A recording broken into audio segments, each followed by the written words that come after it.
Hey everyone, I hope this podcast and my blog and books have been helpful resources for you and will continue to be. But if you've been struggling with a chronic health problem and are feeling stuck, consider coming to work with my team and me at the California Center for Functional Medicine. We work with patients all over the US and have experience treating a wide range of conditions, including GI problems, autoimmunity, hypothyroidism, cognitive mood and behavioral issues, weight gain and metabolic dysfunction, and more. Our unique model teams clinicians with nurse practitioners and health coaches, all of whom are trained in my ADAPT framework approach to provide a high level of care to our patients. This means more support between appointments, personalized guidance on diet, lifestyle, and behavior change, a cutting-edge patient portal with 24/7 access to your labs and records, handouts and resources to guide your protocols, and a team of practitioners working together on your case. We're currently accepting new patients, so if you'd like to learn more, visit chriskresser.com/becomeapatient. Hey everyone, Chris Kresser here with a brief message before we begin the podcast. Imagine a career that draws on your passion for wellness and disease prevention, that harnesses your ability to support and connect with others, that helps you to develop as a person while you help others to do the same. What if you could earn a living while making an impact on thousands of people's lives and even on the future of healthcare? That'd be pretty great, right? Well, that job does exist. It's the job of a health coach, and I believe that health coaches will play a crucial role in the future of medicine, not only in the US, but around the world. 1 in 2 Americans now has a chronic disease, and 1 in 4 have multiple chronic diseases. Chronic disease is destroying our quality of life, shortening our lifespan, bankrupting governments, and threatening the health of future generations. And our medical model is not prepared to address it. Why? Because the only way to prevent or reverse chronic disease is by changing our diet, lifestyle, and behavior. And conventional medicine is simply not set up to do this. Bottom line, we need people who can provide this support to help people make the changes they need to make to save their lives. We need empathetic and compassionate people with a skill for connecting and a passion for change.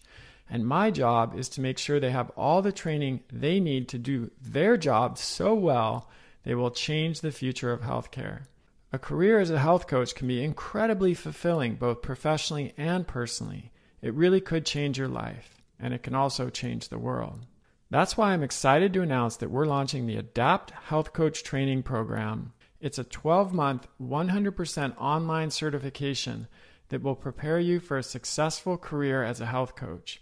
It includes training in core coaching skills, functional health, ancestral diet and lifestyle, and professional development. And it's unlike any other health coach training program currently available. To be notified when enrollment opens and to learn more about the program, visit kresser.co/success. That's KRESSER.co/success. Now on to the show. Hey everybody, this is Chris Kresser. Welcome to another episode of Revolution Health Radio. This week I'm really excited to welcome Will Kleidon as my guest. Will is the CEO and founder of Ojai Energetics. He's an award-winning pioneer and futurist of the cannabis industry, and he's known for cracking the CBD code by creating the most effective and clean CBD-rich hemp products on the planet. He's been featured in Cheddar, Forbes, Money, Entrepreneur, LA Times, and he's a regular keynote speaker of the Cannabis Forum and BevNet. I'm really excited about this conversation because CBD, or cannabidiol, is a potent medicine. I use it regularly in my practice with patients. I take it myself. My family takes it. It has a wide range of therapeutic effects that we're only beginning to fully understand now. It's anti-inflammatory, it's analgesic, can relieve pain, it's anti-anxiolytic, it can reduce anxiety, it's antimicrobial, which gives it some pretty amazing effects when it's used topically for things like skin infections. It regulates the Endocannabinoid System, which is present in the gut and many other areas of the body, so it can really help with GI issues. The list goes on. And yet, there is a ton of confusion and hype surrounding CBD in the marketplace today. It's exploded in popularity. I'm sure you've heard of it. And when that happens, there are always a lot of shady entrants into the marketplace. So you get a lot of people just trying to make a buck. And as CBD products aren't really regulated right now, it means you get a lot of inferior products that don't contain what they say they contain or are not very bioavailable. So you have to take so much of them in order to have an effect that it's just not even practical financially. Or maybe they are full of pesticides or other products that can get into the CBD oil through the growing process of hemp. So there are a lot of things to consider if you're wanting to use CBD therapeutically, and that's what we're going to do a very deep dive on in this podcast. So I hope it's enlightening for you and you enjoy it, and let's dive in. Will, thank you so much for joining the show. I've really been looking forward to this. Thanks for being here, me as well. I want to start with the absolute basics here. I mean, pretty much everybody who is listening to this, I think, has heard of CBD or cannabidiol at this point, but I have a feeling that there's still quite a bit of confusion about what it actually is. So what is CBD? So CBD is what's called a phytocannabinoid. It's a fat soluble compound that is a byproduct of the cannabis plant. It's one of over 400 or one of over 114 cannabinoids, and there's over 418 compounds that the cannabis plant produces, and it's one of them. It's probably got the most coverage currently, other than THC. Mm-hmm. And when I talk about CBD, I'm always referencing CBD in a full spectrum or broad spectrum complex. Some people are isolating the molecule, and it's kind of like the trumpet section. And in reality, what our bodies really need is the trumpet section with the symphony orchestra of all the other cannabinoids and bioflavonoids and terpenes, etc. Right. And we'll get into more detail on that because that's something you and I both agree on. As an herbalist myself, that's one of my pet peeves is this allopathic idea of, isolating a specific nutrient or compound and amplifying it and then expecting that we'll have the same therapeutic effect and no side effects, that you often get with the whole plant. But it's obviously not that simple, and we're gonna dive into that further. One of the first things that comes to mind for my patients sometimes when I recommend CBD, if they're not familiar with it, I see a look come over their face, when I say, this is from a cannabis plant or cannabinoid, and they say, I'm not interested in that, and then I need to explain that there's not the same psychoactive properties with CBD as there is with THC. So again, for the person who's not very familiar, can you tell us a little bit about how this works? Yeah. So it is completely. It's you do not get high at all from it. In fact, through some indirect mechanisms in the body, it actually counteracts the psychedelic component of THC and some of the other psychoactivity effects from THC. I think you've in a previous conversation you mentioned have been exploring this as a sort of antidote to feeling high. Yeah, so it's half of it. It gets rid of so THC agonizes. So our bodies have these receptors, right, called endocannabinoid receptors. We know 2 and now 3. The third has been discovered. There's going to be more, in likelihood. THC directly fits like lock and key into one called CB1, and that's throughout our brain and nervous system predominantly. And then it also, we found that there's serotonin receptor sites that couple with the CB1 receptor, and the THC will agonize that serotonin receptor. And it's the same receptor that other psychedelic compounds like DMT or LSD or psilocybin agonize, and that can attribute to the psychedelic edge of THC.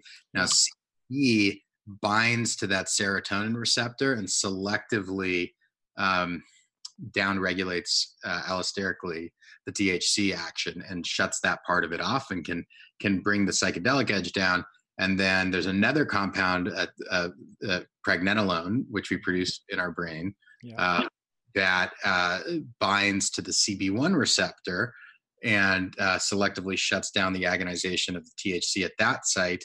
And so combined, it's a complete antidote and completely sobers the user up. And we have the patent issued for that. That is a neat trick. Yeah.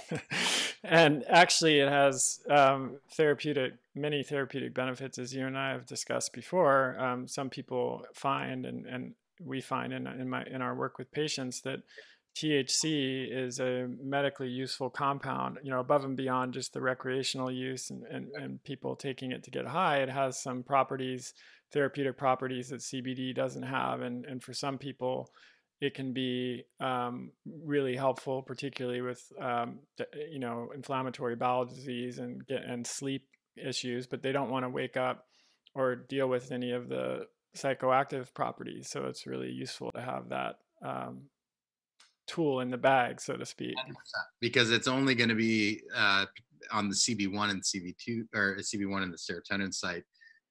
Does it get shut down? And then the THC will still be active on other receptors and CB2 receptors in the body. Still has the therapeutic effects without producing the psychoactive properties. Yeah, that's phenomenal. And our bodies certainly need, in reality, trace amounts of THC. The best and I consider cannabinoids, particularly the ratio that is found predominantly in our non-psychoactive varietals, of high CBD, low THC, but some THC present, and the other cannabinoids to be micronutrients in reality. That's the hypothesis, given the anthropological record of usage. It's one of the oldest plants domesticated, if not one of the first, and we have evidence of pre-Neolithic cultivation and usage in Japan. And then right when we went from hunter-gatherer to agricultural, in the Chinese record, it's one of the first plants recorded to be domesticated. Then the Scythians and the steppe people took it and brought it anywhere that they went. They brought it to the Greeks, who brought it to the Romans, and then anywhere Rome colonized, they brought cannabis. They brought it to the British, and then anywhere the British colonized, they brought cannabis. And the first cannabis laws in the U.S. colonies were you would be fined if you didn't grow it. And the oldest cookbook that's recorded and printed is a Roman cookbook. It's around 300 BCE, but it contains a recipe of cooking with cannabis flowers.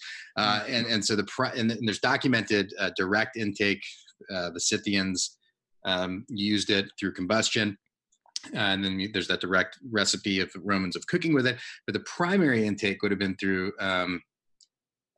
feeding it as fodder to the animals. And there's record in Pennsylvania, pre-prohibition, being fed to chickens. And then all the way back, there's older historical record on some islands as well. But a prelim study in Colorado, post 2014 Farm Bill, they did hemp-fed chickens, and they found that when homogenized, there was up to 1% CBD content per egg. It would have been CBDA, the acid form, per egg, which is substantial. That's like 250 milligrams of CBD. Yeah, in the eggs. Right, it's one egg, right? And wow. So we were consuming substantially high numbers of CBD molecule. And then when we cook the eggs, we would decarboxylate it and get CBD. When we cook the chicken or the cow, we'd decarb it and get the CBD. But then when we drank the milk products, we'd be getting the CBD acid form. So our bodies for millennia likely have had a regular supply of high CBD, low THC decarb with it, then a less constant but still frequent supply of the acid form of the cannabinoids. And I believe that's why the data shows, particularly Israel's been leading the game in terms of clinical research for decades. Prohibition in the United States, the strong data demonstrates you need around 500 milligrams of a fat-based CBD or the equivalent of a fat-based daily minimum to turn the endocannabinoid system on functionally. The data really starts to kick in of real effect in the body. And so I think the reason that number is so high is if we look at the dietary historical intake, it starts to the picture really kind of starts to come together. Right. And so a lot of people are taking nowhere near enough in Yeah. reality. Yeah.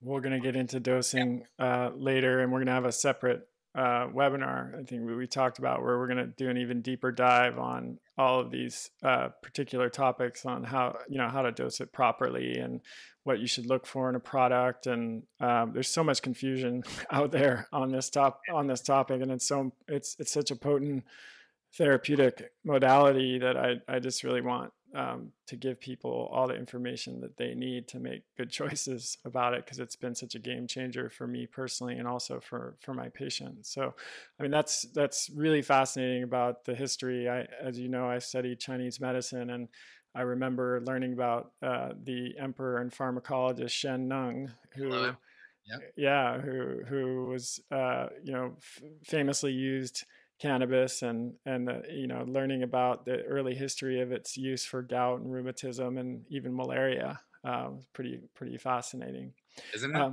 Coming back to just some of the basics, like, so it's not psychoactive like THC, and this is why it is legal in all 50 states. So why don't you cover just briefly the legal and regulatory environment, because I think people are concerned about that as well.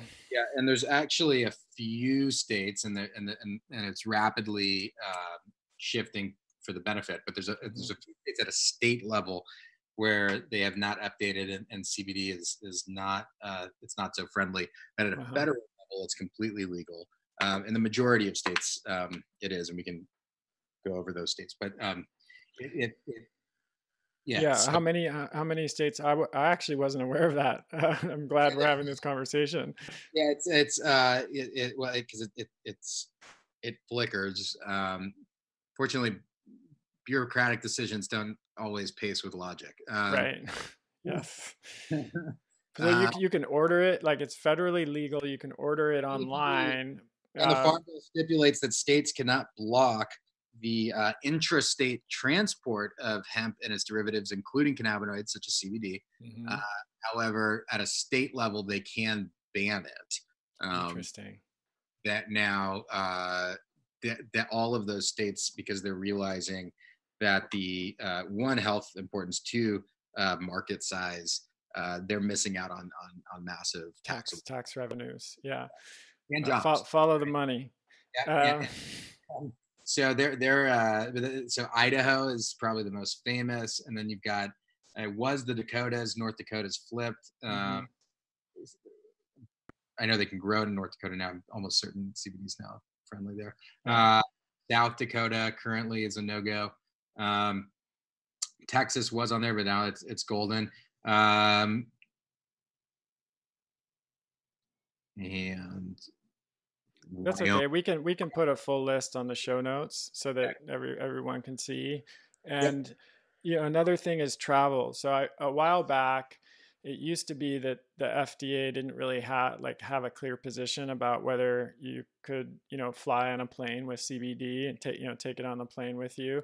Recently, if I remember correctly, they issued an update that was basically like, go ahead. That's legal. Yes, they said that it's 100% legal to travel with CBD oil. Yeah. Which made a lot of my patients happy. I tell you that. I mean, it's crazy, right? It's this vegetable Jefferson was quoted saying the most patriotic thing someone can do for the country is to sow hemp seeds. The articles of Declaration, the first draft's written on hemp. The first flag made by Betty Ross was made out of hemp. Right. Anyways, the reality is the prohibition was a blip in historical human usage. It's for the majority of the time, it was the most commonly grown plant.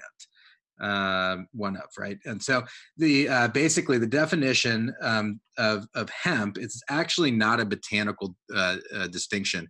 It's a legal distinction. And a Canadian doctor in the 70s was tasked with drawing the line from industrial needs. So the term canvas, the etymology of canvas, it comes from cannabis. And so you had industry and naval and demand. And so after the prohibition, they said, okay, let's draw a line at 0.3% THC, unless that is hemp, and anything above 0.3, that is not hemp. And the guy who did it, he stated that this is an arbitrary line. Actually, recently he's expressed regret, thinking he should put it closer to 1%. Certain countries in Europe have that 1% threshold, because anything above 1% is when the THC becomes psychoactive in ratio. Right. So the U.S., any cannabis plant whose THC is below 0.3, so it's not psychoactive, is legally hemp. Okay, that's helpful. Yes. So now that we've kind of got those basics out of the way, let's dive into what CBD's properties are from a medicinal standpoint. Starting with the mechanisms, anti-inflammatory, analgesic, anti-anxiolytic. What are some of the things that it does in the body? Yeah. So our bodies have a system called an endocannabinoid system. Endo being internal, cannabinoid coming from cannabis plant, and system. And so this system, it turns out, it has receptors in every single other system of the body, including at a cellular level. And the primary functionality of the system is to maintain homeostatic balance for every other system. So it's got receptors in the nervous system, the digestive system, the skeletal, the dermal, reproductive, cardiovascular, respiratory. Literally every system has these cannabinoid receptors, and it's like the conductor of the body's symphony, monitoring that all these systems are playing well together at the right times and the right levels. And if one of them goes out of balance, its job is to deploy cannabinoids to then go in and bring that system back into harmony with the entire body. And one of the ways that it does this is through buffering oxidative stress. So oxidation is like rust for our cells. And involved in every chronic inflammatory modern disease that is killing us every year. Right. And so we live in, so if we look at humans, have been consuming these cannabinoids for millennia. And what's fascinating is each epoch kind of that the cannabis plant actually drove technological advancements in society. So it was used for all the nautical sails and ropes. It's antimicrobial, antifungal. It's the strongest fiber on the planet, which led to expansion, and then going into the beginning of the first industrial era. It was the lubrication. The hemp seed oil was the lubrication. The diesel engine was designed to run off of hemp seed oil. It led to plastics. But with each of these events, right, comes an increase of oxidative stress. And the plant simultaneously provided an expansion, but at the same time, the micronutrients to feed our body's endocannabinoid system. It's fuel for the system. So these cannabinoids in the full complex are like fuel for the endocannabinoid system, and enabled us to buffer the oxidative stress, or help buffer the oxidative stress associated with living and the changes. And so now we go to the 40s.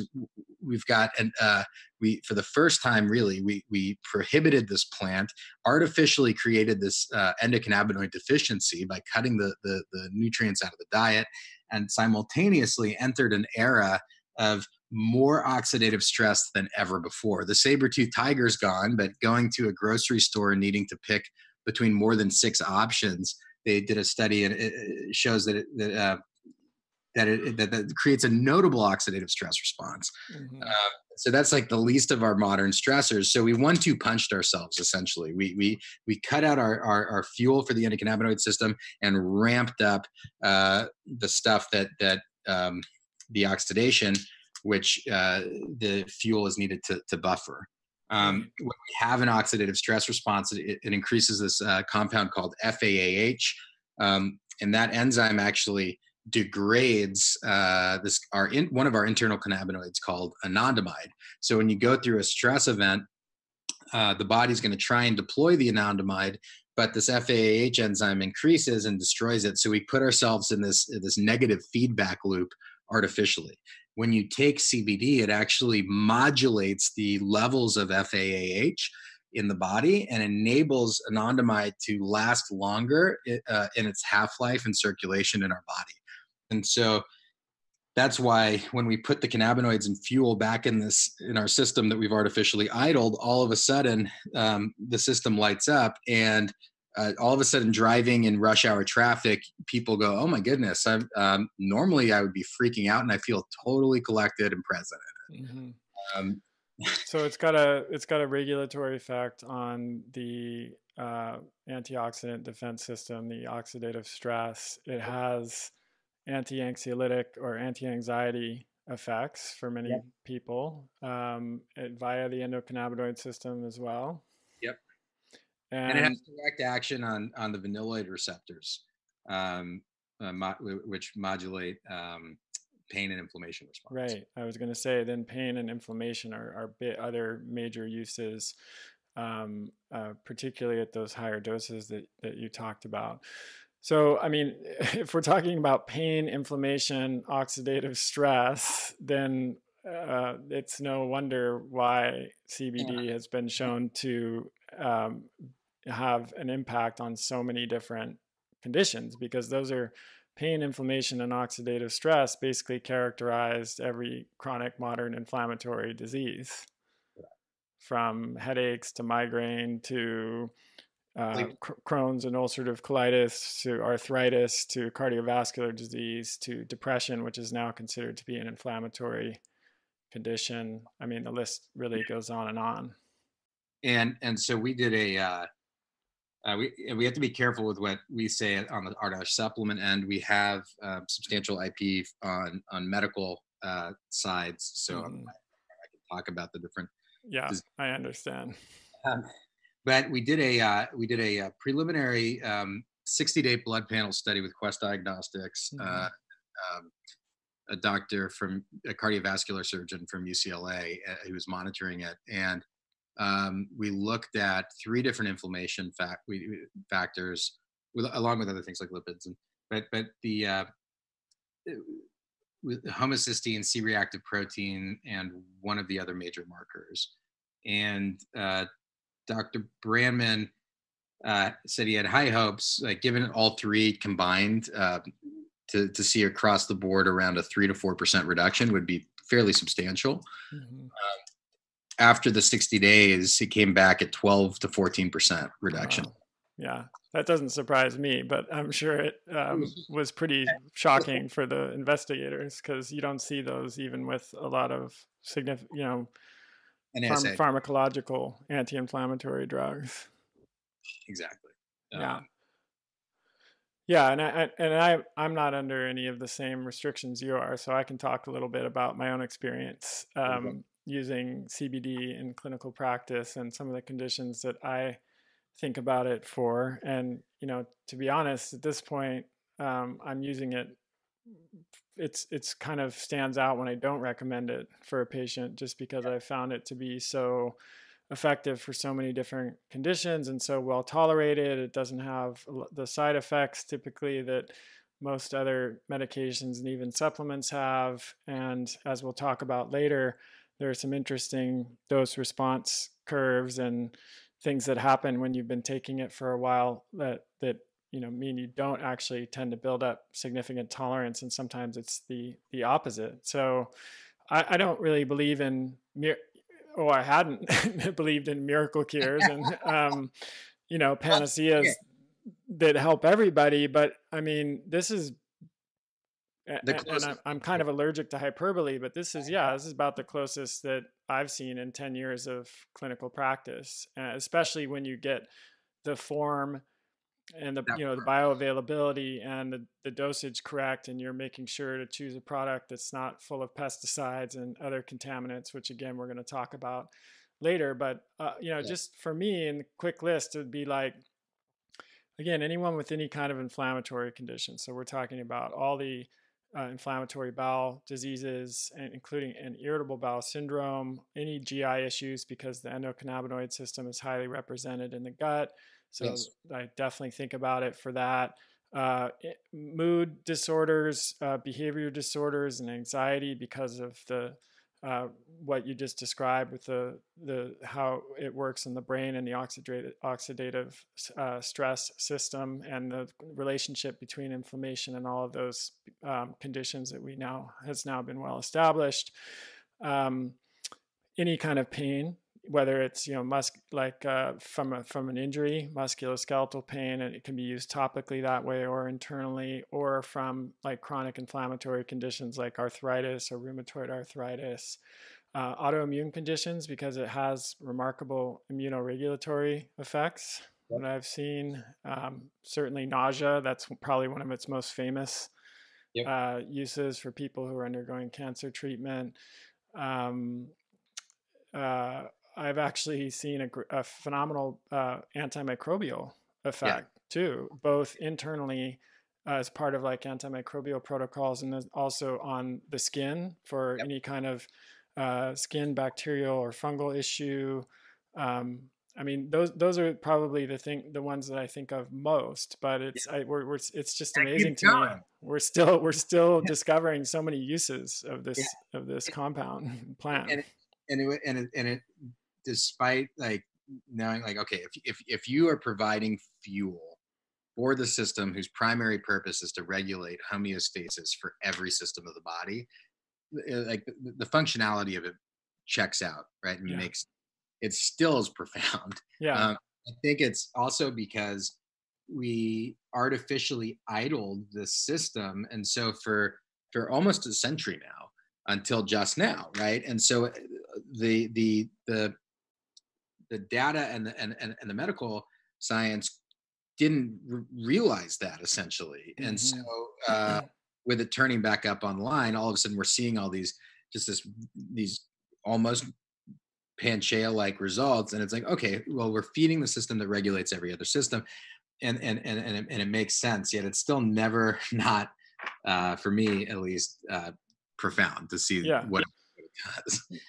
For me as well, and especially the more um, familiar I become with it, and the more skill I gain in using it Yeah. therapeutically, I think that's a big issue. And maybe this is a good segue, because I often have seen, when patients come in and they have their first appointment with me and we start talking about stuff that they've tried, and I always ask them, have you tried CBD? And they say, yeah, it didn't work. And then you're laughing because you know what my next questions are going to be, like, what form did you take? What was the dosage? How did you use it? Because so often people will just buy some, that they heard about or their friend told them about, and they'll, take a few drops in a dropper or something, and they won't really notice any difference, and that's the end of it. And it's a shame, because it's so potent and it has so much therapeutic potential, but there's so much misinformation out there about it now. I mean, I don't need to tell you that. You're always beating this drum, and it's like, because there's so much money being made now, and there's just so many unsavory entrants coming into the marketplace just to make a quick buck, and they don't really care about the purity of the product. They don't know, even 1/100th of what about the plant and how it works, and they're just basically trying to make money, Yep. and consumers, patients, they're suffering from this, and practitioners are too, because Sure. I know a lot of doctors in my training program are always asking me, like, what do you recommend here? It's overwhelming. Like, I don't have time to research 4,000 different CBD products on the marketplace and try to figure this out. So, for someone who, either a practitioner or a consumer who's trying to get into this, what are the most important considerations when they're choosing a CBD product? Yeah. Um, so the reason why also is like most people haven't felt anything, right, is that they are due to the poor bioavailability Yeah. of the form of fat-based cannabinoid complex. Um, like stated earlier, is the data really shows you need a minimum of like 500 milligrams of a fat-based equivalent of a CBD molecule, right? Most bottles, that's the entire bottle. Right. And then you start seeing these higher number bottles around like 1,000 to 3,000. Those are always going to be spiked with isolate, 99.9% of the time. And even then, that at 500 milligrams, that's the minimum amount needed. And just to be clear for my listeners, what I don't want to make sure they don't miss this point, because it's important. When you say spiked with isolate, that means it's spiked with an isolated CBD, not the full spectrum CBD compound. Exactly. Yeah, just to bring up the dose that they can say is in there on the bottle. Exactly. And the isolate's being made with hexane and sometimes cleanly. Which is a pretty harsh. Yeah. I mean, there's some. Yeah, let's talk more about that in a second. So spiked to 3,000. Right? That's six doses. Yeah. Right. And so what's happening is you have people who are getting placebo, right? Which is great. Yeah. Nothing wrong with that. However, proper engagement of the endocannabinoid system is vastly different from a placebo response. And I think there's also, which warrants more discovery, is trace amount. So THC, its metabolite when it gets digested through first pass digestion, it goes from delta 9 THC and it becomes 11 hydroxy delta 9 THC. Now, this 11 hydroxy form is actually substantially potent in the body at very small amounts, which is why a lot of people have terrible experiences taking edibles where they don't with. Oh boy. Yeah. It's substantially more psychoactive. It lasts longer in agonization. And so I think it warrants there could be some anti-inflammatory response with this trace amount of THC in these products. However, to really get to see what CBD can actually do, right? We just need, no one's really getting enough unless they're taking a more bioavailable form. Mm-hmm. So what are most of the CBDs come in a fat soluble form? But in MCT and there's issues with MCT, as you're aware. Yeah. Right. Again, hexane. But you can make an organic MCT through fractionation. But so adding some fat to it enhances the bioavailability, but nothing substantial enough. We're talking about maybe not even close to 1,000% increase. But so what happens is when we eat the fat, our bodies have to, any type of fat, not just cannabinoids, it has to nano encapsulate it in the stomach through bile secreted by the liver, that basically nano encapsulates it around 40 nanometers in these little bubbles of water, and that's how it can get into the bloodstream. So our bodies have evolved having this water layer to keep fats out of the blood immediately, so it can sit in the gut, and that's where the body's determining, okay, is this toxic or do I want this to get let into the blood? Because once it lets a fat into the blood, then it can travel anywhere. Yeah. And so this process is very inefficient with cannabinoids. So the data shows on average, if you eat 20 milligrams of CBD, 90% of it is lost, and only 2 milligrams of CBD actually makes it into the blood. And it takes about 30 to 40 minutes for it to get nano encapsulated and then brought into the bloodstream. And so 20 milligrams is nowhere near enough to really to functionally engage it at its properly turn the system on. So let's say you eat 500 milligrams, that's a lot of fat to eat. And so our historical wise, how we were getting is we would be eating the byproducts of the animals and the animals. So there's what you can do is we actually figured out in 2014 how to nano encapsulate the cannabinoid complex in a water bubble, essentially, without using anything synthetic or synthetically modified, at the same nanometer size that our gut does it. And so this process enables it to get directly into the bloodstream the second that it comes in contact with the mucosa membrane. And so our formulations, the users can actually get a functional dose. So all the time we get people, and I'm sure you've seen it directly in your practice, as people go, I thought CBD didn't work, and oh my goodness, it actually works. Right. And I don't have to buy 14 bottles to get the necessary dose, which is, yeah. So how does it break down? Like with a bottle of Ojai Energetics, which is your product, what is you mentioned 500 milligrams with fat soluble form. How does it break down? So we initially we're looking at around a 20x increase. Subsequently so this delivery system is called, and there's different types of encapsulation techniques. And ours is called, it's a colloid. And so this formulation has repetitively been demonstrated to increase bioavailability by over 100x. For fat-based compounds like cannabinoids, like curcuminoids. Curcuminoids have almost identical PK profiles in terms of ratio response. They basically have the same molecular weight, very similar. When you take a liposomal encapsulation, which is not the best way to do it, and you cannot do it without synthetically modified compounds for cannabinoids, tends to have your curcuminoids have an 8 times X bioavailability. Same for cannabinoids. When you take it and you nanosize the particles without encapsulating, it gives a 3x for curcuminoids. It gives a 3x for cannabinoids.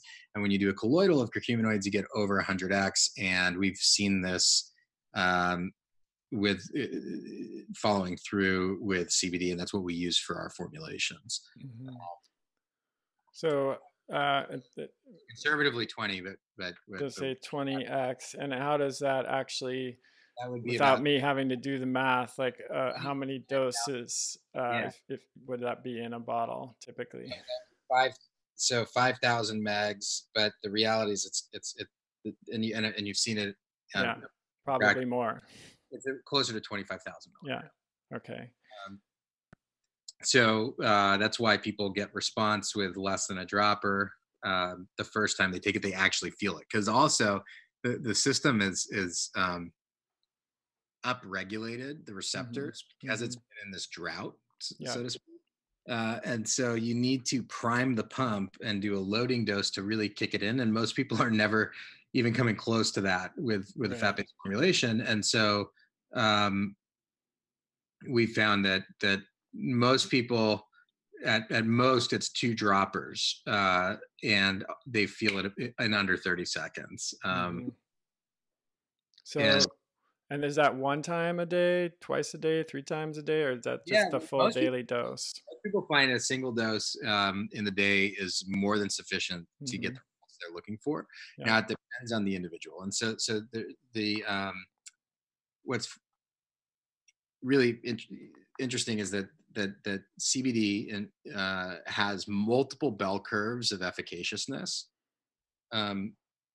meaning that a higher dosage can be substantially less effective than a slightly lower dosage amount.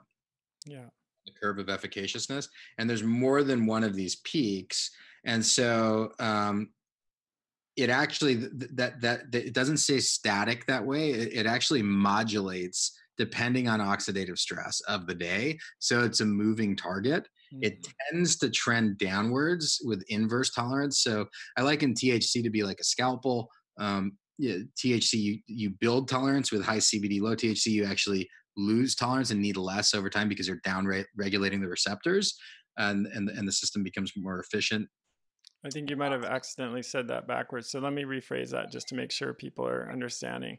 With THC, you need to take more and more over time because you develop a resistance. But with CBD, the opposite can actually be the case, where you take less over time because your body becomes more sensitized to it.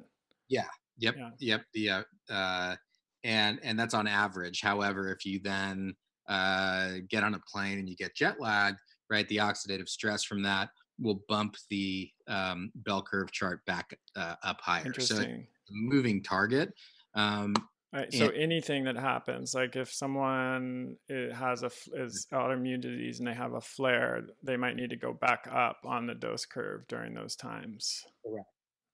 Depending on on whether like what's going on and what they're dealing in their system, if there's a more systemic issue, it can that the down like the bell curve and dosage amount down regulating tends to take longer for that to occur. Right. It typically happens around 2 months. And is there a scenario earlier on where they do need to increase initially? Like I know you said there's kind of a loading dose up front. Is it, well, let's actually back up, because we had some back and forth by email on this when I started using the product, and was initially had phenomenal results, and then after a period of time those started to become less evident, and so I reached out to you to get some tips on dosing it properly. And of course, all of my own research that I do on myself, I get to share with my patients and all the practitioners I train and the health coaches I train. So it's multi-purpose. So yeah, why don't we walk through that, because there's a whole way of dosing that you talk about where you put some drops in your mouth and you taste, you wait and see how it tastes, and then you make decisions based on that. So let's talk about how that works. Yeah. So the because of the encapsulation technique, it gets so rapidly into the body. It actually will modulate our sweet receptors of the tongue depending on where it's at in efficacious ratio. And so it will literally, as you titrate dosage, we recommend titrating a quarter dropper at a time. It will go from quite bitter to sweeter and sweeter and sweeter. And when it's halfway up the curve of efficaciousness, it will be like sweet and then bitter, and then all the way to like cloyingly sweet, almost too sweet at a peak.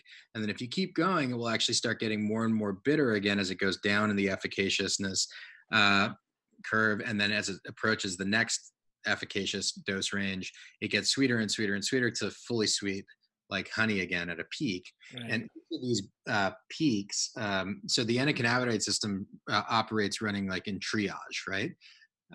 And so it's determining which system it deems most out of balance, and deploys the cannabinoids to those systems on its order of a priority accordingly. And so sometimes predominantly the endocannabinoid system is going to prioritize vision as well as nervous system. Or as well as inflammation response. You'll and that makes sense biologically, right? Like if our vision goes, we have some problems from the day, right? You can't see the saber-toothed tiger. But once it kind of takes those checklists off, sometimes what we think is most our number one issue, and we're consciously aware of, sometimes the body doesn't prioritize that. And it's what we found is if the first sweet spot doesn't take care of what we think is number one, maybe it prioritizes the gut over our headache. The second sweet spot range of efficaciousness, majority of the time, what we're consciously aware of, that makes the triage cut list. And so each bell curve peak, the more you go up, that means the more systems the body can pull into balance at once. Mm-hmm. So, I've had the benefit of talking to you directly about this, but for people who haven't seen the dosing video you sent, let's get even a little more in the weeds on this. So they open the bottle. This is a fairly thick fluid. So when you say a quarter of a dropper, I mean, one thing I've noticed is the dropper doesn't always fill up all the way. So do you mean like a quarter of a full dropper, or how many drops are you talking about with a quarter of a dropper? So basically, the quarter of a dropper is just above where the pipette begins to taper. Okay. And yeah, we'll pull up to a milliliter is about 3/4 of the way all the way up to the pipette. Um, and so and it's then they about, put that, where in the mouth do they put these drops so that yeah, they can assess the sweetness? yeah. So they put it under the tongue, and it's about 10 droplets. Um, and then you roll your tongue over it, kind of like you would like a wine, and wait about 5 seconds. Notice whether it's sweet or bitter or bittersweet, and then repeat. And you take another quarter dropper, put it in, and do the same thing. And it should be sweeter. Mm-hmm. Um, some people, their bell curves are just tighter packed, and it tends to be if they're using high THC, which is interesting. So it's, in theory, you could be just skipping the bell curve peaks, but majority of the time, you would not, using this method of titration, and it will go sweeter and sweeter. And then when it's almost 100% sweet, then you just do single droplets under the tongue, and then roll it around, and it should be very sweet, and you swallow. And so you don't have to wait long in between taking the quarter droppers, just a couple seconds to and to taste it and get a sense of where you're at in these bell curves. Okay. And we have a tool online as well. Right. Yeah, we can direct folks to that. Okay, so you 10 drops at a time, you do what you just described, this process to find the right dose, and that can vary depending on what's happening in your life, how much oxidative stress is present, etc. Sometimes it may, like, if it, normally, like most people, they'll find it's like the first time average person will take maybe like 2 full droppers, mm-hmm. And it will be fully sweet, and then after that it could be like half a dropper. Right. After they first loading. Yep. Right. Okay. And then sometimes then you keep titrating, and it's just staying bitter and bitter, and it's not changing. Almost always, it's very unlikely that you're just skipping over the peaks of the efficaciousness.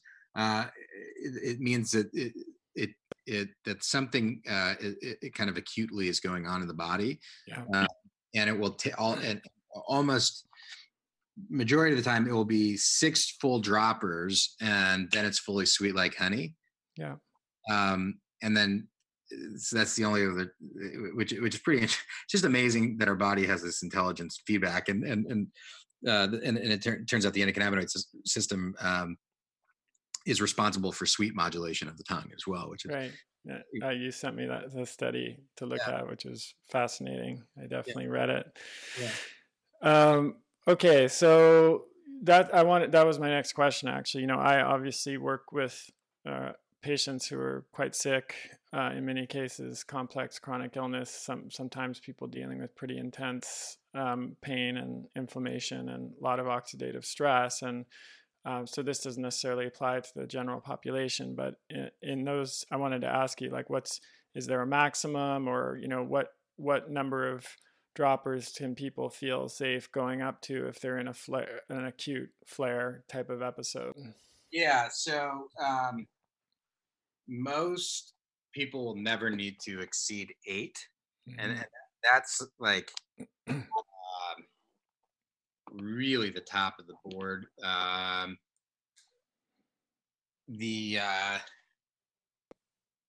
For the study we did with Quest, they were taking 3 droppers, and that had a 12 to 14%. That's where most people in most situations with greater needs will find substantial effect in that 3 dropper range. Yeah, and then 6 is like something. That's some serious, really full, significant issue. Right, or a quick short term, like you got a cold, like cold season, when people tend to need 6 for one day, and then they feel much better the next day. Yeah. Okay. Great. And when they're taking 6 to 8, this kind of goes back to the question before: is there any reason to break those into more than one dose, or is that also still just one? There's, one time a day is no different. At that dose range, no, it's typically just once, and it's sufficient for what's going on. Now, at like the body will let you know, like kind of like a craving, if you need it. If you have a particularly stressful day, like I'll take less than a dropper typically in the morning, and then if I'm really traveling a lot or it's just a packed day, I'll end up taking around two throughout the course of the day, of like a quarter to three quarters at a time. Right. And Just so there's no dosing it based problem. on your need and what's happening. Yeah. Exactly. That Like makes sense. sometimes also like the body can deploy the cannabinoids and work on one system and then feel that it's got it to a sufficient level and then move next on the triage list. But like you personally, as like our human, does not, is like, nah, it's still irritating. Then redosing, it will almost always continue to work on that and prioritize it. Mm-hmm. Cool. This is so helpful. I know people are going to get a ton out of this, and I really hope that folks who have been curious about CBD but a little hesitant to try it because understandably they're totally confused. They don't know what products to look for, what to try, how to dose it. And we'll There are a always couple want of, to look for C of A, right? yeah, Like people will say they're doing, when you want third party batch testing, not in house, for transparency and quality checks. And then additionally, per batch, not just one. A lot of companies will do one test result and then right. they'll never post another Then test it's result. all downhill from there. And they, like, so we pioneered, we were the first, and I still haven't found another company that's doing the full battery of tests per batch available on the website. And I don't know if I hope more people are doing it now. Yeah, but we test for pesticides, herbicides, volatile organic compounds, heavy metals, microbial, as well as terpenes and cannabinoids. So you know exactly what you're putting in your body every single time. Yeah. This is critical. It's 100% organic ingredients. Hemp is a heavily sprayed crop. It can be, Yeah. and it also has a dynamic accumulator, so it's going to pull up any nasty contaminant in the soil. So it's wonderful for cleaning up toxic soil. I mean, it's a crazy plant because there's such a.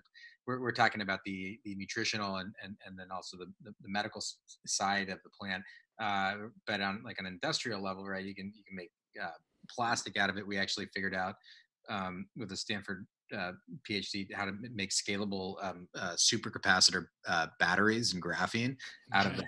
that. Which is Nanotech. Yeah.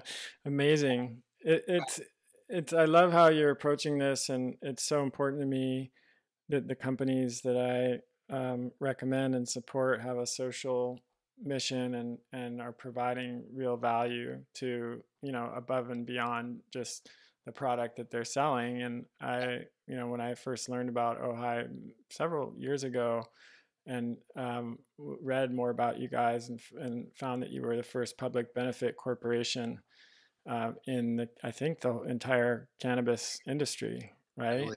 Yep. Yeah. Can you tell the listeners who aren't familiar with that what that means? Yeah. So we are legally bound to our charter, which we set to be of holistic benefit to all life, including the planet itself, through all of our products, services, ventures, partnerships, at an actual legal level. So Not just providing benefits to shareholders, which is the typical corporate charter, but you actually have to provide benefits to society at large. exactly. Yeah. Because when that happened, when the law changed, companies almost always, there was, before people really got into understanding of environmental, but there was almost always a social benefit. until the 60s when these legislation was passed, which said, no, actually, your primary function is purely to maximize money for the shareholders, Right. which ostensibly created sociopathic zombie entities. Corporations. Yeah. Yeah. The public benefit corporation injects the conscience back into the vehicle, and so that we our whole mission and purpose is to provide abundance, starting with the zone zero and our internal environment of health, and continuing to, like, what we're going to open source, like, patents at the right time, where we're actually actively stepping towards, like, where you can 3D print a battery for your car that runs purely off of renewable energy and hemp power for free from the cloud, from the hemp that's growing in your local area. Yeah, that's amazing. So exciting that what's possible here. Stephen, do you know? Have you met Stephen Kotler? I don't think so. No. Well, he's a baby. Uh-huh. Yeah. He wrote the book, co-authored with Peter Diamante's Abundance. Oh, okay. Yeah, I've read that book, but I haven't met him. Yeah, he's now an advisor to the company. And it's awesome. Like, this plant provides so much benefit, and it's really a privilege to be able to serve it and the planet, and the population, because it's just an incredible catalyst. Yes, I agree 100%. And thank you for setting the bar high here, and doing this in a way that does serve the planet, as well as people who are taking this. As I said before, there's and I wish that could be said for all of the companies in this space, but that is unfortunately not true of many of them. And it's just a relief as a clinician, who's treating patients, and the creator of training program that's training hundreds of practitioners and coaches every year, to be able to confidently refer my patients to this product. We use it in our family. I recommend it to all my other friends and family when they ask, and to the coaches and practitioners I train, and just feel totally safe and secure, and that they know that they're getting, first of all, the therapeutic benefit that CBD promises, but also that it's organic, that what the bottle says is in it is what's in it, because that's a huge problem with not just CBD, with a lot of different supplements. So yeah, I applaud you guys for taking the high road here and making this available to everybody. Yeah, it's we hope that others follow this. Yeah, I do as well. So for all the listeners, if you want to give this a shot, Will and his team at Ojai have been super generous, creating an offer for you to make it easy. So if you go to Kresser.co/CBD, that's Kresser.co/CBD, you can learn more about it. But they're offering free shipping if you order a single bottle of the hemp elixir. That's what we've been talking about so far. And then if you order 3 of the bottles of the hemp elixir, you get free shipping as well, but you also get a free tube of their CBD pain gel, which we haven't had a chance to talk about yet. So let's talk briefly about this, because this is another use of CBD, to use it topically in a gel form for pain, but also, I mentioned, for skin conditions as well. What are some of your favorite topical uses? A lot of which we can't say. Right. So let me say, I've seen it have an antimicrobial effect on various skin conditions. And I can't say that we have the patents for cannabinoids like this for MRSA as well. Right. So I was just about to say, MRSA, resistant staph infection for skin. I've used CBD and honey Manuka honey together with good results. But lots of different skin conditions, different pain conditions. I've had patients who have GI distress use it both internally and topically on top of the belly with good results. So the gel can be super handy to have around, especially for injuries or aches and pains in your neck or back or things like that. So the 3 bottles with the free tube of the pain gel is a phenomenal way to try it out. And so again, Kresser.co/CBD. And what Will and I decided was that after a while, while you've had a chance to order it and try it, you're going to have some questions. And so we'll do a webinar where we answer those questions and, give you even more insight and feedback on how to use it properly. Because it's one thing to hear a podcast like this, and then once you start using it, you'll have probably more questions. I definitely did myself. So look out for that in a few weeks after this is published. And yeah, thank you everybody for listening. Thank you, Will, for joining us and spending time with us. I really appreciate it. It's a blast. And for doing this work. And I'll be seeing you next week. Look forward to that. And yes, everybody, listeners, thank you so much for your time and attention. And I hope you keep sending in your questions at chriskresser.com/podcast question. And we'll talk to you next time. Thanks so much. All right. Thanks, Will. That's the end of this episode of Revolution Health Radio. If you appreciate the show and want to help me create a healthier and happier world, please head over to iTunes and leave us a review. They really do make a difference. If you'd like to ask a question for me to answer on a future episode, you can do that at chriskresser.com/podcast question. You can also leave a suggestion for someone you'd like me to interview there. If you're on social media, you can follow me at twitter.com/chriskresser or facebook.com/chriskresser L.A.C. I post a lot of articles and research that I do throughout the week there that never makes it to the blog or podcast, so it's a great way to stay abreast of the latest developments. Thanks so much for listening. Talk to you next time.